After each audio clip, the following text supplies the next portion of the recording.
Capítulo 19. A fé transporta montanhas. Poder da fé.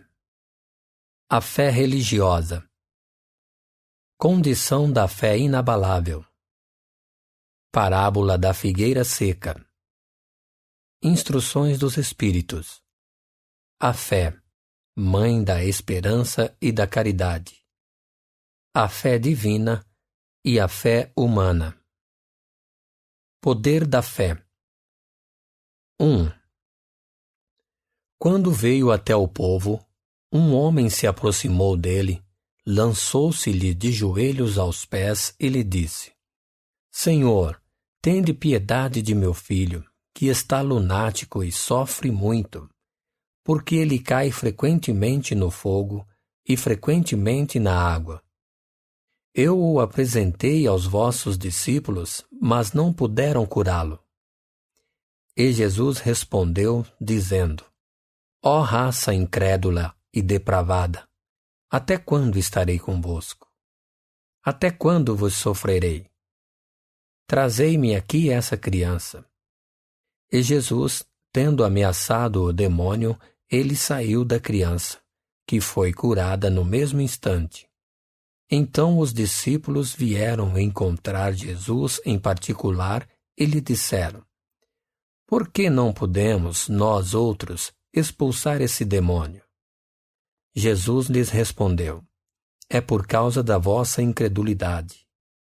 Porque eu vô-lo digo em verdade: se tivesseis fé como um grão de mostarda, diríeis a esta montanha: Transporta-te daqui para ali, e ela se transportaria, e nada vos seria impossível. São Mateus, capítulo 17, versículos do 14º ao 20º. 2. No sentido próprio, é certo que a confiança nas próprias forças torna capaz de executar coisas materiais que não se pode fazer quando se duvida de si. Mas aqui é unicamente no sentido moral que é preciso entender essas palavras. As montanhas que a fé transporta são as dificuldades, as resistências, a má vontade, numa palavra, que se encontra entre os homens, mesmo quando se trata das melhores coisas. Os preconceitos da rotina, o interesse material, o egoísmo, a cegueira do fanatismo, as paixões orgulhosas, são outras tantas montanhas que barram o caminho de todo aquele que trabalha pelo progresso da humanidade. A fé robusta dá a perseverança, a energia e os recursos que fazem vencer os obstáculos, nas pequenas como nas grandes coisas. A que é vacilante dá a incerteza, a hesitação de que se aproveitam aqueles que se quer combater. Ela não procura os meios de vencer, porque não crê poder vencer. 3. Noutra acepção, a fé se diz da confiança que se tem no cumprimento de uma coisa, da certeza de atingir um fim. Ela dá uma espécie de lucidez que faz ver, no pensamento, o fim para o qual se tende e os meios de atingi-lo, de sorte que aquele que a possui caminha, por assim dizer, com certeza. Num e noutro caso, ela pode fazer realizar grandes coisas. A fé sincera e verdadeira é sempre calma. Dá a paciência que sabe esperar, porque tendo seu ponto de apoio na inteligência e na compreensão das coisas, está certa de chegar. A fé incerta sente a sua própria fraqueza. Quando está estimulada pelo interesse, torna-se colérica e crê suprir a força pela violência.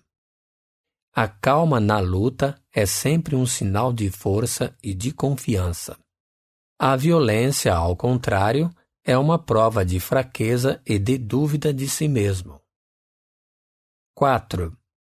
É preciso se guardar de confundir a fé com a presunção. A verdadeira fé se alia à humildade. Aquele que a possui coloca sua confiança em Deus mais do que em si mesmo, porque sabe que, simples instrumento da vontade de Deus, não pode nada sem ele. Por isso, os bons espíritos vêm em sua ajuda. A presunção é menos a fé do que o orgulho, e o orgulho é sempre castigado, cedo ou tarde, pela decepção e pelos fracassos que lhe são infligidos. 5. O poder da fé recebe uma aplicação direta e especial na ação magnética. Por ela, o homem age sobre o fluido, agente universal, lhe modifica as qualidades e lhe dá uma impulsão, por assim dizer, irresistível. Por isso, aquele que, a um grande poder fluídico normal, junta uma fé ardente, pode, apenas pela vontade dirigida para o bem, operar esses fenômenos estranhos de cura e outros que, outrora, passariam por prodígios e que não são, todavia, senão as consequências de uma lei natural. Tal o motivo pelo qual Jesus disse aos seus apóstolos: se não curastes, é que não tinhais a fé. A fé religiosa. Condição da fé inabalável. 6. Do ponto de vista religioso, a fé é a crença nos dogmas particulares que constituem as diferentes religiões. Todas as religiões têm os seus artigos de fé. Sob este aspecto, a fé pode ser raciocinada ou cega. A fé cega, não examinando nada, aceita sem controle o falso como verdadeiro e se choca a cada passo contra a evidência e a razão. Levada ao excesso, produz o fanatismo. Quando a fé repousa sobre o erro, ela se destrói, cedo ou tarde. A que tem por base a verdade é a única segura do futuro, porque não tem nada a temer do progresso das luzes, já que o que é verdadeiro na obscuridade ou é igualmente em plena luz. Cada religião pretende estar na posse exclusiva da verdade. Preconizar a fé cega sobre um ponto de crença é confessar impotência em demonstrar que se tem razão. 7. Diz-se vulgarmente que a fé não se prescreve. Daí muitas pessoas dizerem que não é por sua culpa, se não tem fé. Sem dúvida, a fé não se prescreve, e o que é ainda mais justo, a fé não se impõe. Não, ela não se recomenda, mas se adquire, e não há ninguém que esteja privado de possuí-la, mesmo entre os mais refratários. Falamos das verdades espirituais fundamentais e não desta ou daquela crença particular. Não cabe à fé ir a eles, mas a eles irem ao encontro da fé, e se a procuram com sinceridade, a encontrarão. Tende, pois, por certo que aqueles que dizem: não queríamos nada melhor do que crer, mas não o podemos, o dizem dos lábios e não do coração, porque em dizendo isso tapam os ouvidos. As provas, entretanto, se multiplicam ao seu redor. Por que, pois, se recusam em vê-las? Nuns é negligência, em outros, medo de serem forçados a mudar seus hábitos. Na maioria, é o orgulho que recusa reconhecer uma potência superior, porque lhes seria preciso se inclinarem diante dela. Em certas pessoas, a fé parece de alguma sorte inata. Uma centelha basta para desenvolvê-la. Essa facilidade em assimilar as verdades espíritas é um sinal evidente de progresso anterior. Em outros, ao contrário, elas não penetram senão com dificuldade, sinal não menos evidente de uma natureza atrasada. Os primeiros já creram e compreenderam. Trazem, ao renascer, a intuição do que sabiam. Sua educação está feita. Os segundos têm tudo a aprender. Sua educação está por fazer. Ela se fará, e se não ficar concluída nesta existência, ou estará em outra. A resistência do incrédulo, é preciso nisso convir, prende-se, frequentemente, menos a ele do que à maneira pela qual se lhe apresentam as coisas. À fé é preciso uma base, e essa base é a inteligência perfeita daquilo em que se deve crer. Para crer, não basta ver, é preciso, sobretudo, compreender. A fé cega não é mais deste século. Ora, é precisamente o dogma da fé cega que faz hoje o maior número de incrédulos, porque quer se impor e exige a abdicação de uma das mais preciosas prerrogativas do homem, o raciocínio e o livre-arbítrio. É essa fé contra a qual sobretudo se obstina o incrédulo, e da qual é verdadeiro dizer que não se prescreve. Não admitindo provas, ela deixa no espírito um vago de onde nasce a dúvida. A fé raciocinada, a que se apoia sobre os fatos e a lógica, não deixa atrás de si nenhuma obscuridade. Crê-se porque se está certo, e não se está certo senão quando se compreendeu. Eis porque ela não se dobra, porque não há fé inabalável senão aquela que pode encarar a razão face a face em todas as épocas da humanidade.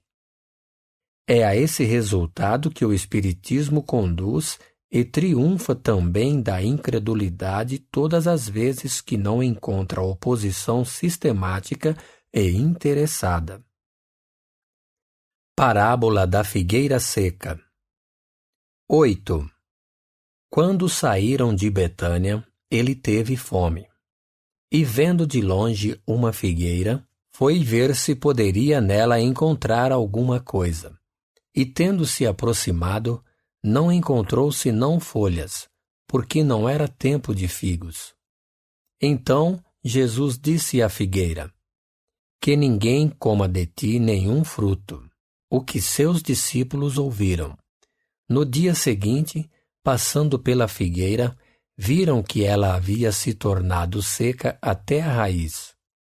E Pedro, lembrando-se das palavras de Jesus, lhe disse: Mestre, vede como a figueira que amaldiçoastes tornou-se seca. Jesus, tomando a palavra, lhe disse: Tende fé em Deus.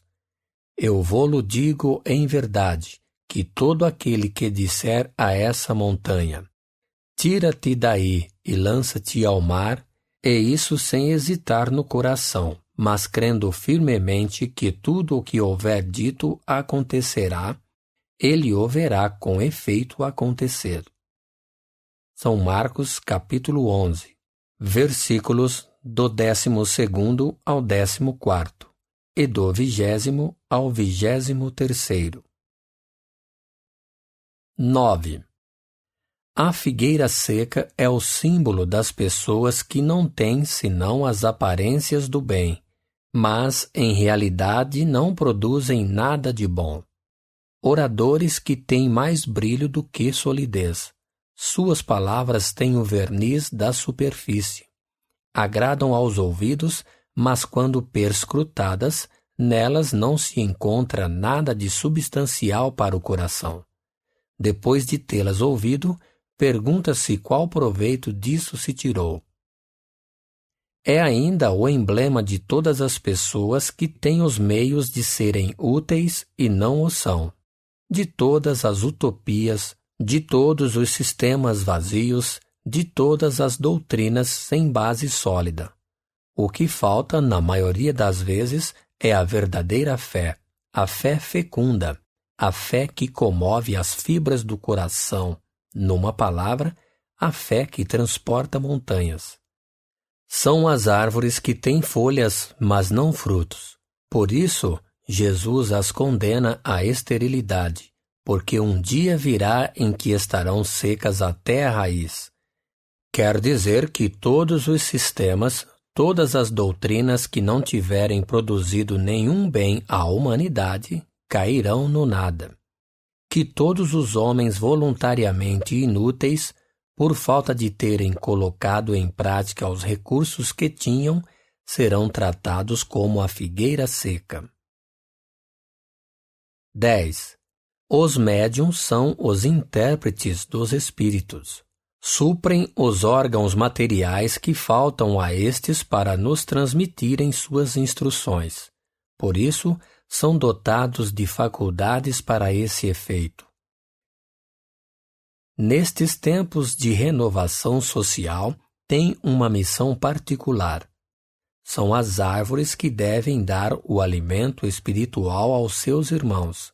São multiplicados para que o alimento seja abundante.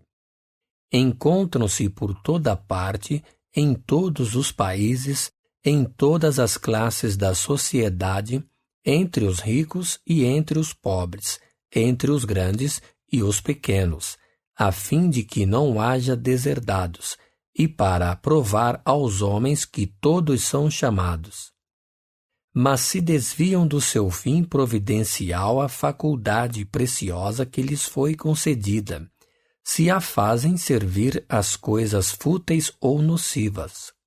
Se a colocam a serviço dos interesses mundanos, se em lugar de frutos salutares dão frutos malsãos, se recusam em torná-la proveitosa para os outros, se dela não tiram proveito para si mesmos em se melhorando, eles são como a figueira estéril.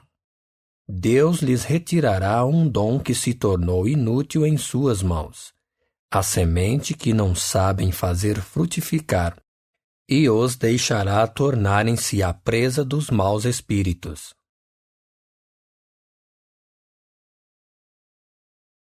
Instruções dos Espíritos. A fé, mãe da esperança e da caridade. 11. A fé, para ser proveitosa, deve ser ativa. Não deve se entorpecer. Mãe de todas as virtudes que conduzem a Deus, deve velar atentamente pelo desenvolvimento das filhas que dela nascem. A esperança e a caridade são consequência da fé. Essas três virtudes são uma trindade inseparável. Não é a fé que dá a esperança de ver cumprirem-se as promessas do Senhor? Porque, se não tendes fé, que esperais? Não é a fé que dá o amor? Porque, se não tendes fé, que reconhecimento tereis e, por conseguinte, que amor? Divina inspiração de Deus, desperta a fé todos os nobres instintos que conduzem o homem ao bem. É a base da regeneração. É preciso, pois, que essa base seja forte e durável, porque se a menor dúvida vier abalá-la, em que se torna o edifício que construíste sobre ela? Elevai, pois, esse edifício sobre fundações inabaláveis. Que a vossa fé seja mais forte do que os sofismas e as zombarias dos incrédulos. Porque a fé que não afronta o ridículo dos homens não é a verdadeira fé. A fé sincera é arrebatadora e contagiosa. Ela se comunica àqueles que não a tinham, ou mesmo não queriam tê-la. Encontra palavras persuasivas que vão à alma, enquanto que a fé aparente não tem senão palavras sonoras que os deixam frios e indiferentes. Pregai pelo exemplo da vossa fé para dá-lo aos homens. Pregai pelo exemplo das vossas obras para fazê-los ver o mérito da fé. Pregai pela vossa esperança inabalável, para lhes fazer ver a confiança que fortalece e leva a enfrentar todas as vicissitudes da vida. Tende, pois, a fé em tudo o que ela tem de bom e de belo, em sua pureza e em sua racionalidade. Não admitais a fé sem controle, filha cega da cegueira. Amai a Deus, mas sabei por que o amais. Crede em suas promessas, mas sabei por que nelas credes. Segui nossos conselhos, mas inteirai-vos do fim que vos mostramos e dos meios que vos trazemos para atingi-lo. Crede e esperai, sem jamais fraquejar. Os milagres são a obra da fé. José, Espírito Protetor, Bordel, 1862. A fé divina e a fé humana. 12. A fé é o sentimento inato no homem de sua destinação futura. É a consciência que tem das faculdades imensas, cujo germe foi depositado nele, primeiro em estado latente, e que deve fazer eclodir e crescer por sua vontade ativa. Até o presente, a fé não foi compreendida senão sob o aspecto religioso, porque o Cristo a preconizou como alavanca poderosa, e porque não se viu nele senão o chefe de uma religião. Mas o Cristo, que realizou milagres verdadeiros, mostrou, por esses mesmos milagres, o que pode o homem quando tem fé, quer dizer, a vontade de querer e a certeza de que essa vontade pode receber seu cumprimento. Os apóstolos, a seu exemplo, não fizeram milagres? Ora, que eram esses milagres senão efeitos naturais, cuja causa era desconhecida dos homens de então, mas que se explica em grande parte hoje, e que se compreenderá completamente pelo estudo do espiritismo e do magnetismo?